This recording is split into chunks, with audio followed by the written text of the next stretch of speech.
need these. Hello, folks. Mr. Prime Minister, we've been in close touch since the moment you came into office. Please sit down, I'm sorry.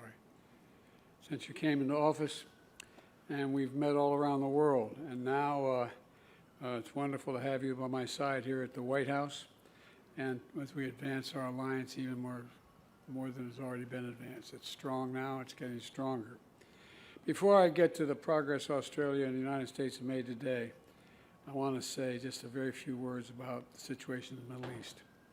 The anger, the hurt, the sense of outrage that the Israeli people are feeling after the brutally inflicted devastation by Hamas is completely understandable. Israel has the right, and I would add a responsibility, to respond to the slaughter of their people. And we will ensure Israel has what it needs to defend itself against these terrorists. That's a guarantee. We also have to remember that Hamas does not represent, let me say it again, Hamas does not represent the vast majority of the Palestinian people on the Gaza Strip or anywhere else. Hamas is hiding behind Palestinian civilians and is despicable and, not surprisingly, cowardly as well. This also puts an added burden on Israel while they go after Hamas. But that does not lessen the need to operate in line with the laws of war. For Israel has to do everything in its power. Israel has to do everything in its power. As difficult it is to protect innocent civilians, and it's difficult. I want to thank the Israelis and the Palestinian, and President Sisi of Egypt for working with the United States to make sure that food, water, and medical supplies are getting through to innocent people in Gaza. The flow needs to increase, and we're working very hard with our partners to make that happen. We're also working around the clock together with our partners in the region to secure the release of hostages, and including American citizens left behind and held by Hamas, and the safe passage of foreign nationals out of Gaza, not just Americans, but Australians and a whole range of people who are trapped in Gaza. I also want to take a moment to look ahead toward the future that we seek. Israelis and Palestinians equally deserve to live side by side in safety, dignity, and peace. There's no going back to the status quo as it stood on October the 6th. That means ensuring Hamas can no longer terrorize Israel and use Palestinian civilians as human shields. It also means that when this crisis is over, there has to be a vision of what comes next. And in our view, it has to be a two-state solution. It means a concentrated effort from all the parties, Israelis, Palestinians, regional partners, global leaders, to put us on a path toward peace. In the past few weeks, I've spoken to leaders throughout the region, including King Abdullah of Jordan, President Sisi of Egypt, President Abbas of the Palestinian Authority, and just yesterday with the Crown Prince of Saudi Arabia, about making sure there's real hope in the region for a better future.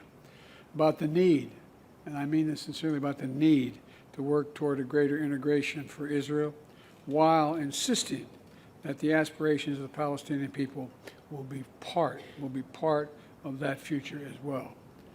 I'm convinced one of the reasons Hamas attacked when they did, and I have no proof of this, as my instinct tells me, is because of the progress we were making towards regional integration for Israel and regional integration overall. And we can't leave that work behind. And one more word on this. I continue to be alarmed about extremist settlers attacking Palestinians in the West Bank, that pouring gasoline on fire is what it's like. This was a deal. The deal was made, and they're attacking Palestinians in places that they're entitled to be. And it has to stop. They have to be held accountable, and it has to stop now. Mr. Prime Minister, I want to thank you for your partnership and your friendship, quite frankly, during this difficult hour. Over the past few weeks and for many months before, we've seen each other, and we've seen our alliance grow more critical than ever. And we need to continue to make this important progress. In our discussions today, we've done just that. First, we're pioneering new advancements and innovations, deepening our cooperation in fields like biotechnology, advanced batteries, quantum computing, cybersecurity, and a lot more. We're also signing a new technology safeguards agreement to create more opportunities for American space companies to launch vehicles from Australia. And we've launched a new artificial intelligence initiative between our national laboratories to drive revolutionary and responsible research on humanity's biggest challenges: fighting hunger, curbing pandemics, predicting natural disasters, and ending cancer, as we know. As a matter of fact, both of our wives are over at the Cancer Institute right now, and so much more. Second, we're accelerating action on climate change. I thought we had a very good meeting this morning and with Secretary Kerry and your team, and we're all together on that. In May, we established the Climate Critical Minerals and Clean Energy Compact to elevate our climate cooperation alongside our defense and economic cooperation. And we're already beginning to see the impacts. We've created a critical minerals task force to build secure critical mineral supply chains. We're also investing in sustainable infrastructure in the Pacific Islands, including $65 million for a subsea communication cable to boost connectivity in the region. And we're modernizing funding for small and medium-sized businesses across the Indo-Pacific to help the transition to clean energy. And finally, our alliance, the alliance between Australia and the United States, is an anchor. And I believe this from every fiber of my being, an anchor to peace and prosperity in the Indo-Pacific and, quite frankly, around the world. We see this through our work of the Quad partners, India and Japan, to ensure the Indo-Pacific remains free, open, prosperous, and secure. I also see it through AUKUS, where together with the United Kingdom, we're making generational investments in our shared security. Last week, I sent Congress a budget request with commitments to boost our submarine production and maintenance capacity here in the United States. And I want to thank you, Mr. Prime Minister, for the historic investments Australia has made to strengthen the submarine industry base as well. Democrats and Republicans alike understand the strategic value AUKUS brings to our nations. And I urge Congress to pass our AUKUS legislation this year. We also see the strength of our alliance and our unwavering support for Ukraine, both countries, as it defends its sovereignty against Putin's brutality and aggression. Australia is a critical partner, together with the United States and 50 other nations. 50 other nations we've been able to put together, all doing our part to support Ukraine. And I want to thank you, Mr. Prime Minister, for the new package of military aid you recently announced, it's for Ukraine. Look, Australia and the United States also share, in my view, a commitment to upholding international rules of the road, including freedom of navigation. Just this past week, the PRC vessels acted dangerously and unlawfully as our Philippine friends conducted a routine resupply mission within their own exclusive economic zone in the South China Sea. I want to be clear. I want to be very clear. The United States defense commitment to the Philippines is ironclad. The United States defense agreement with the Philippines is ironclad.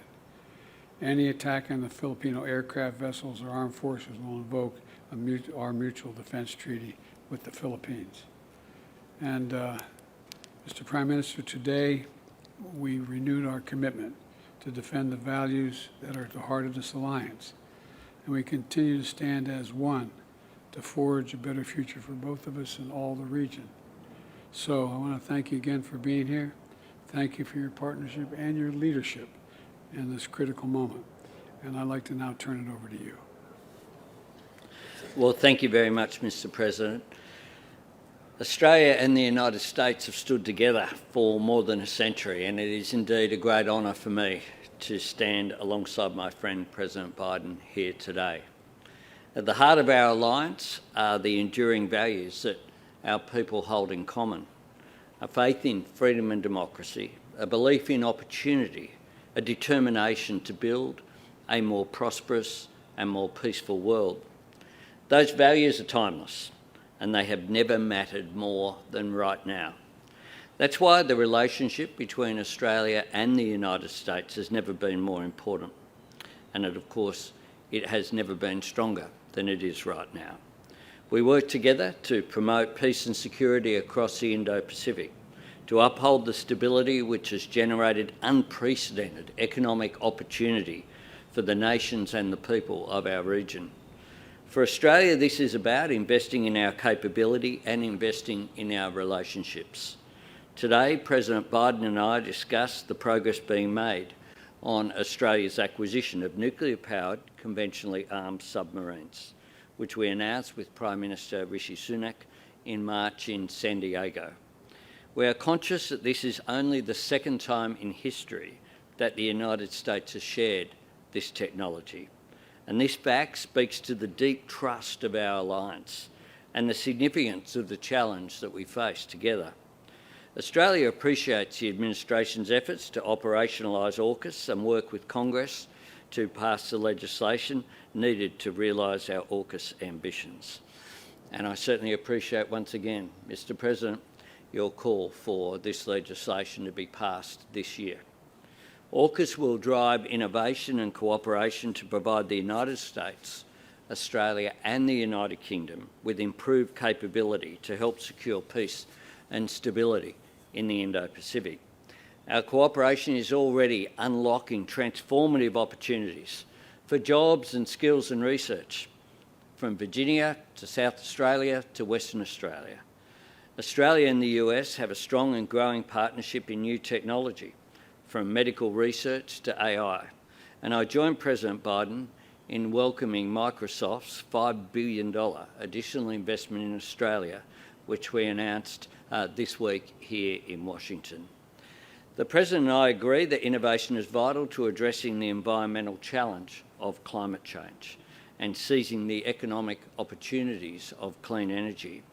The Climate, Critical Minerals and Clean Energy Transformation Compact that we signed in May in Hiroshima is very much central to this. Climate change and clean energy becomes the third pillar of our alliance, alongside our security cooperation through ANZUS and our strong economic ties with the free trade agreement between our nations at its centre. The compact lays the foundation for our two countries to advance climate and clean energy action this decade, both at home and globally.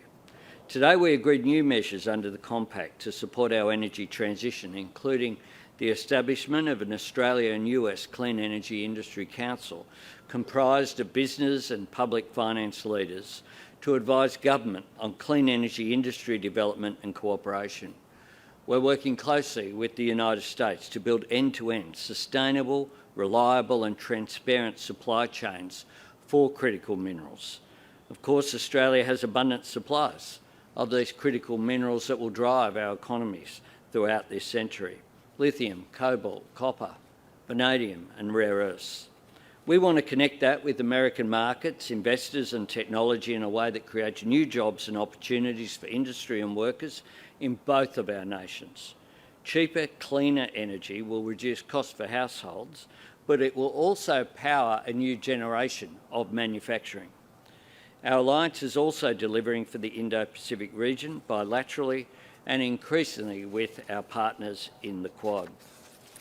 Australia and America are supporting the connectivity of the region, and today we announced the new funding for subsea cables in the Pacific, further support for infrastructure development, including efforts to increase the Pacific's access to financing, and that will work together through a new Pacific Banking Forum to ensure that our friends in the Pacific maintain access to the global financial system. Today we also discussed our joint position opposing Russia's illegal and immoral invasion of Ukraine. Australia stands with Ukraine, and President Biden welcomed the package of further assistance that I announced yesterday. This will provide Ukraine with additional military assistance, utilising the innovative technology that's produced by Australia's defence industry partners. Finally, of course, last night and again today, we spoke about the situation in Israel and Gaza. Australia unequivocally condemns the terrorism of Hamas. We grieve for the loss of every innocent life, whether that be Israeli or Palestinian. In times of crisis, respect for international humanitarian law is paramount.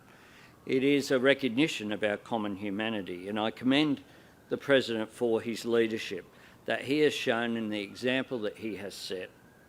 Today I announced that Australia will provide an additional $15 million in humanitarian assistance for civilians in Gaza.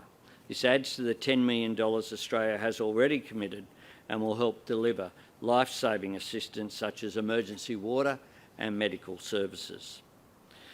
The friendship between Australia and the United States was forged in hard times. We've served and sacrificed together in the cause of peace. We've helped each other through natural disasters.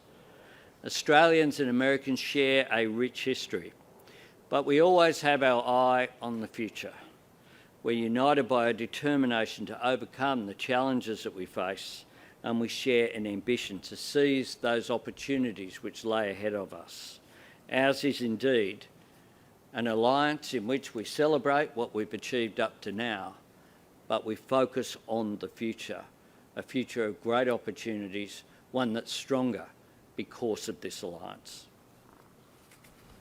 All right, we're going to take a few questions now. Mr. Garrison, USA Today. Thank you, Mr. President and Prime Minister Albanese. Welcome to Washington. Mr. President, I want to ask about the conflict, the war in the Middle East. 24 U.S. troops have been injured during 10 drone or rocket attacks on bases in Iraq and 3 in Syria over the past week.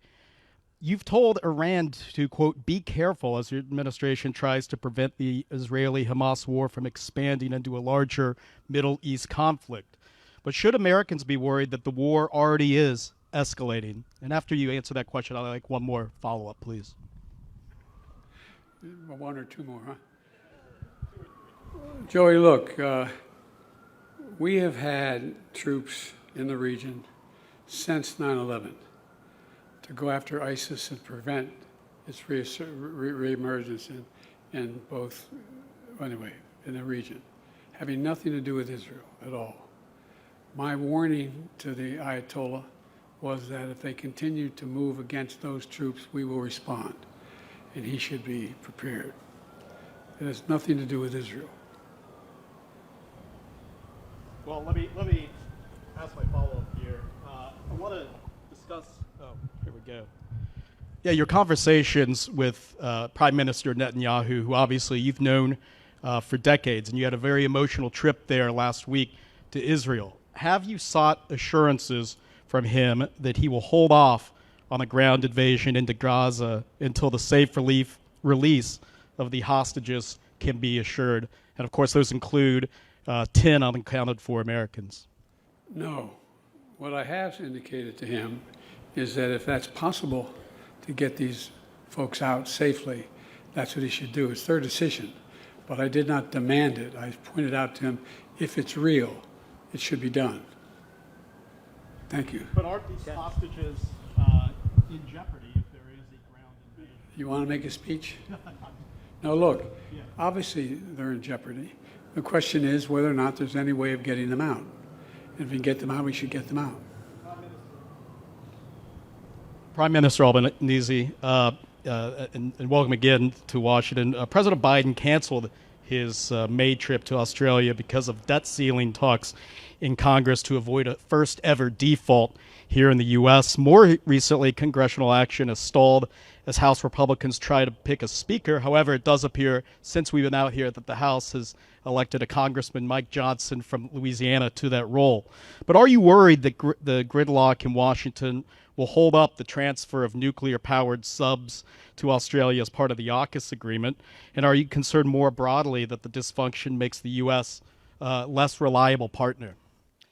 I regard the United States as a very reliable partner, and I regard the relationship that I have with the President as second to none of the relationships that I have around the world, or indeed domestically for that matter.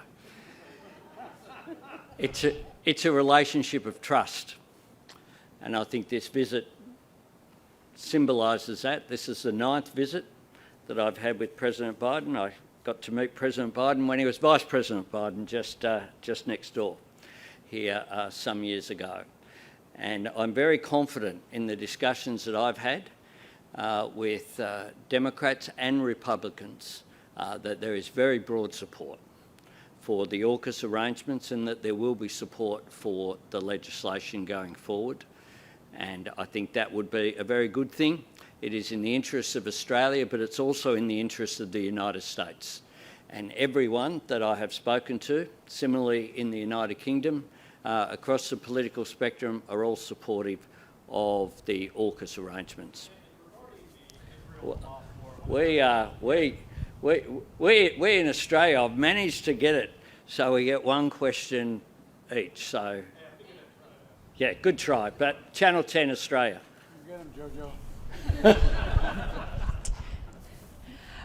President Biden, just staying with AUKUS. AUKUS is in many ways your creation. It's Australia's largest ever defence deal, and Prime Minister Anthony Albanese has gone all in. Can you give a personal guarantee that you can get all the necessary legislation through Congress and lock in this deal, essentially future-proofing it, before the end of this presidential term? Do you know anyone in elective office can give a personal guarantee that happens? Well, we'd like you to try. No, I'm going to try, and I believe it will get done. Look, last week we requested $3.4 billion in supplemental funds to boost submarine production and maintenance to meet U.S. needs and also support AUKUS. Australia is making a significant investment in the United States in its ability to produce submarines as part of this deal. And more importantly, it's important that Congress move quickly. And the fact is that I'm confident that we can get this done because you remember when we put the deal together, the response of Democrats and Republicans in the United States, the response around the free world was this is a very, very good thing, a very good thing. So the question is not if, but when. And Jojo told us that we got a new speaker, or likely to have a new speaker. I hope that's true, because we have to get moving. We have to get moving, and so I am confident that we are going to be able to get the money for AUKUS because it's overwhelmingly in our interest. When I was asked, when we put together the deal, I was asked by Xi Jinping, were we just trying to surround China? I said, no, we're not surrounding China. We're just making sure that the sea lanes remain open. He doesn't unilaterally be able to change the rules of the road in terms of what constitutes international airspace and water space, et cetera. And so that's what this is all about. It's about making sure we have a close, and it's in addition to the fact that we put together the Quad, which they didn't like. The Quad is a very important piece as well. It's about maintaining stability in the Taiwan Straits, the Indian Ocean, that whole area. And I think it's going to increase the prospects for long-term peace rather than anything else.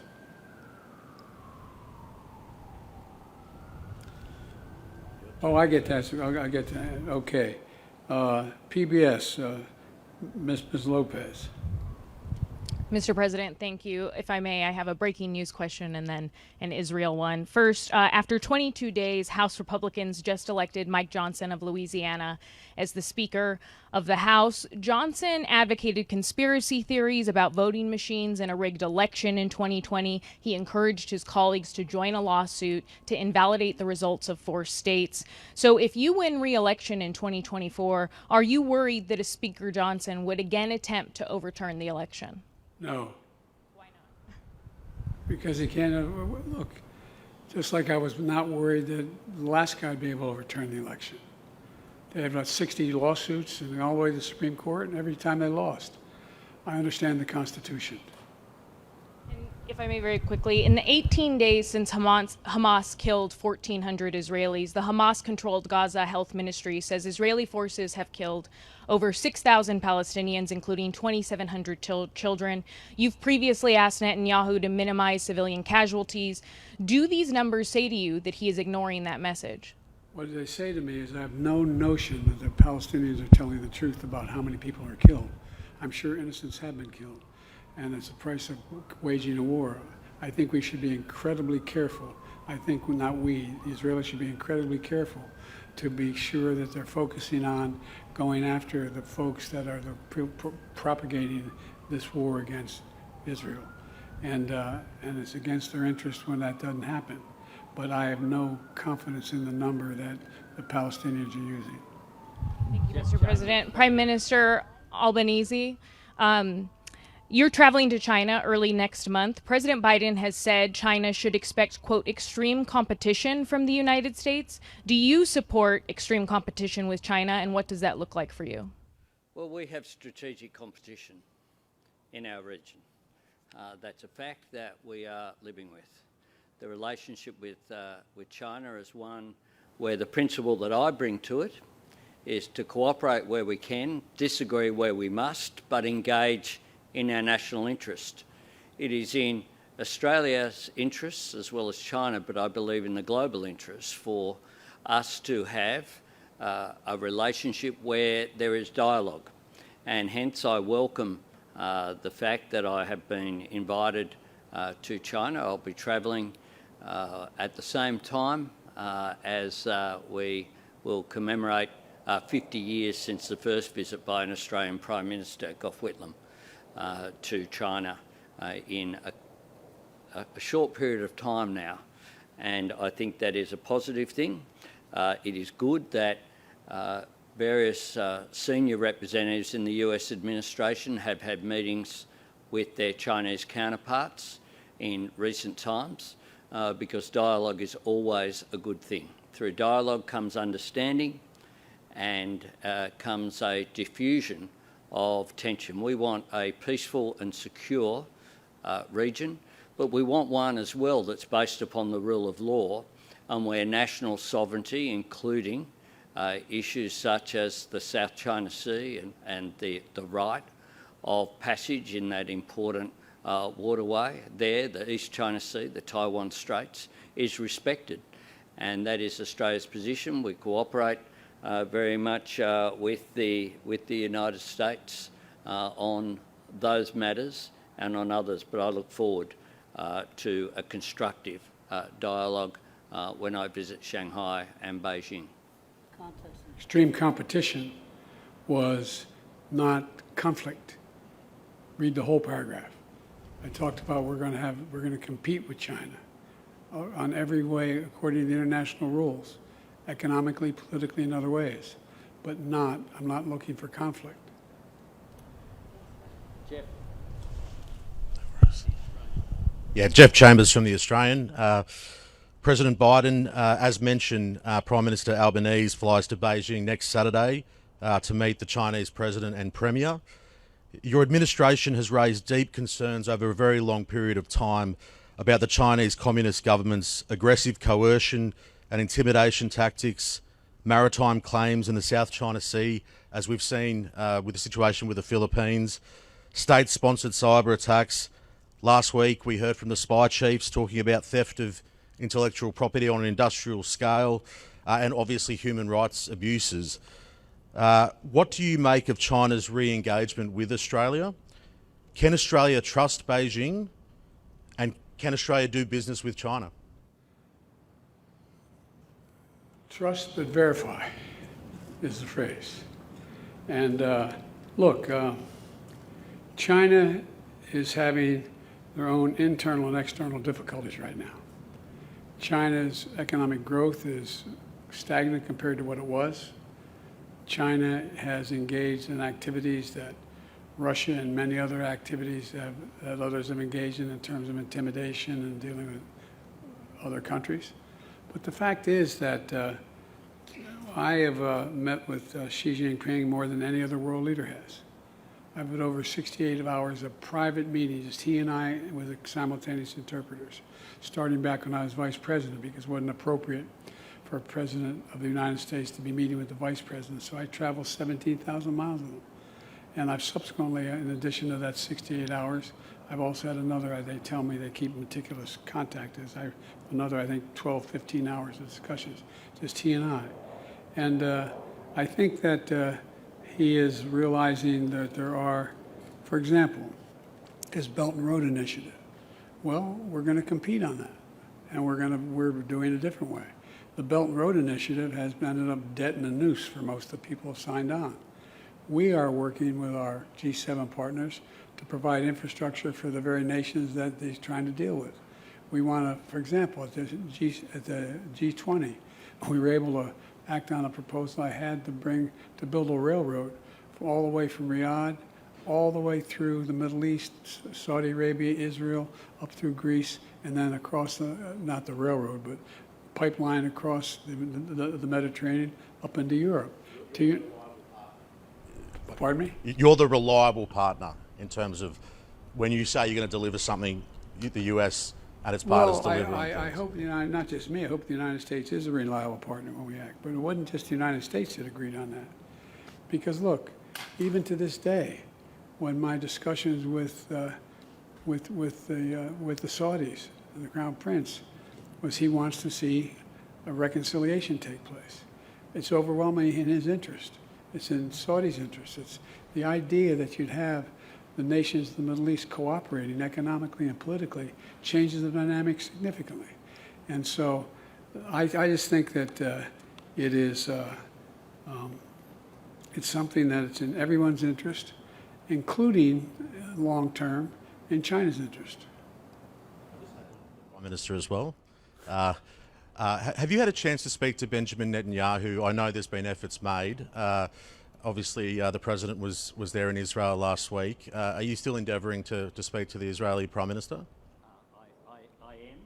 I have spoken with the Israeli ambassador on a number of occasions. We continue to, we understand that obviously Mr. Netanyahu has pressures on, which at the top of the list is not the discussion with the Australian Prime Minister. We understand the pressures which are there, but we have a request for a call-in. Thank you. Thank you.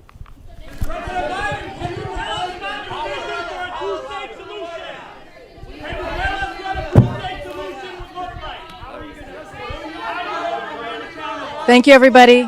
The press conference has now concluded. Thank you, everyone.